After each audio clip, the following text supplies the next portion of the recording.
Конституция. Аны менен эч ким эсептешпей калды. Элдин пикири.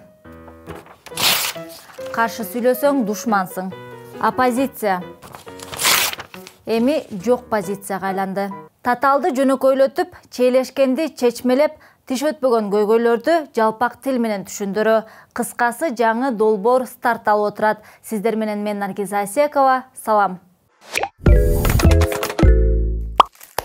Шайлоо саясатчылардын шайтан оюнуна айланды. Толук ыйгарымдуу президентибиз жок болгону аз келгенсип, депутаттардын дагы иш мөөнөтү расмий түрдө аяктады. Азыркы талаш президенттик жана парламенттик шайлоо. Эми болсо саясий кырдал, жеке амбиция жана конституция кантип чейлешип калганын чечмелеп берели. Биз болсок, ит мышык чыркырашып жүрөбүз. Тигилер болсо, ит кабышат, кул чабышат деп табасыгын отурат. Кыскасы, 4-октябрда өткөн парламенттик шайлоонун жыйынтыгын Борбордук шайлоо комиссиясы 2 күн өткөндөн кийин 6-октябрда жокко чыгарууга аргасыз болгон. Кыргыз Республикасынын президентин жана Кыргыз Республикасынын жогорку кеңешинин депутаттарын шайлоо жөнүндө конституциялык мыйзамдын 38 беренесинин 1-бөлүгү боюнча кайра шайлоонун мөөнөтү 1 айдын ичинде аныкталышы шарт.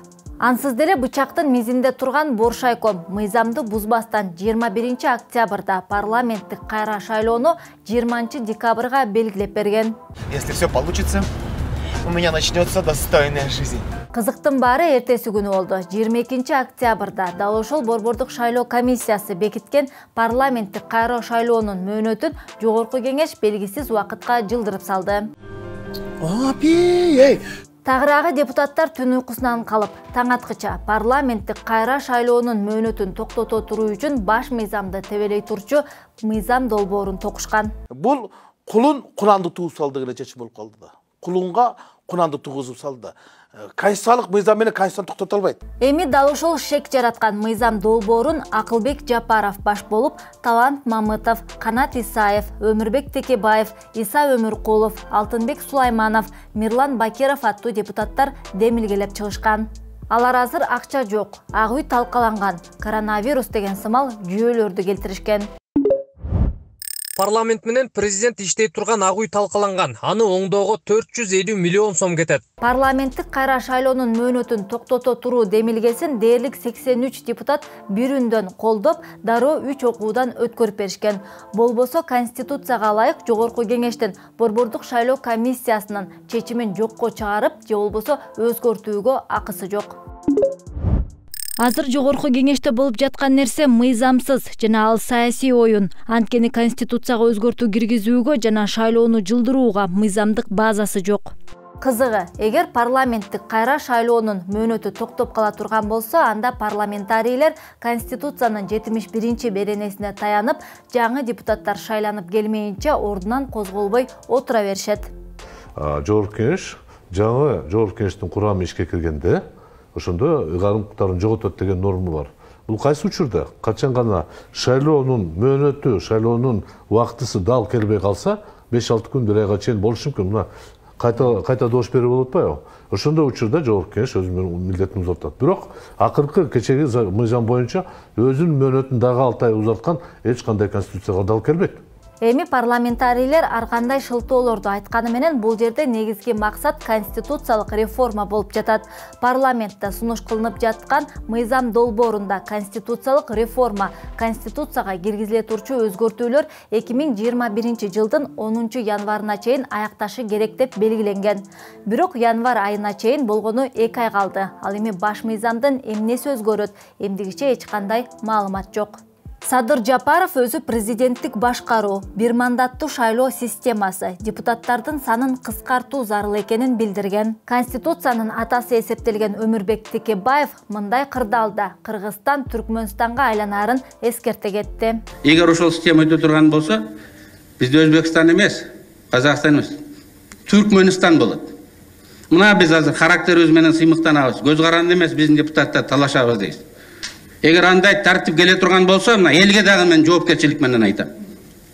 Түркмөнстандын парламентинде отуруп, жүгүнүп туруп кол чаап турасыңар. Эмне үчүн бир уч адамдар эртең эмне болорун уже 100% чечип коюп атат. Ким аларга кандай укук берди?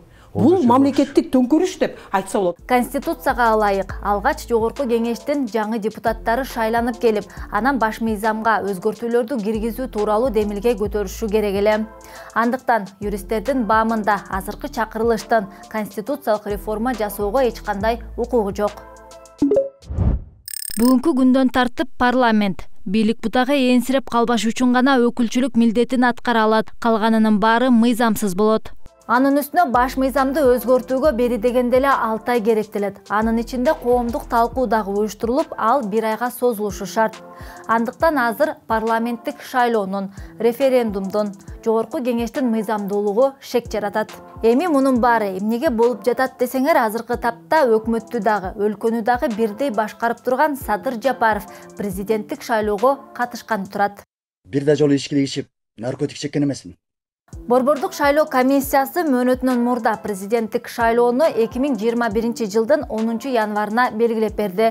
Бирок бул жакта дагы маселе жараткан көп жагдай бар. Биринчиден, президенттин милдетин аткаруучу президенттик шайлоого катыша албастыгы баш мыйзамда так көрсөтүлгөн. Эске салсак, 2011 жылы бул эрежени Роза Отунбаева так сактаган.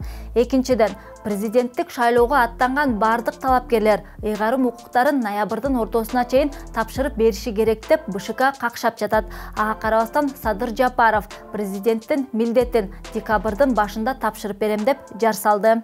Аксакал. Эмне дедим мен? Сизди көргөн балдар кандай тарбия алышат? Ошентип, Кыргызстанда бир эле маалда Конституциянын бир катар беренелери одоно бузулуп жатат. Алар парламенттик кайра шайлоонун токтоп калышы, өз мөөнөтүн узартып алган депутаттардын баш мыйзамды өзгөртүүгө жандал бастап жатканы жана президенттик шайлоо. Эми бул саясий туңгуюктан Кыргызстан качан чыгат азырынча белгисиз. Андыктан кыскасы баракчасына катталып, видео менен бөлүшүп, өз пикириңизди калтырып, лайк басканды унутпаңыздар.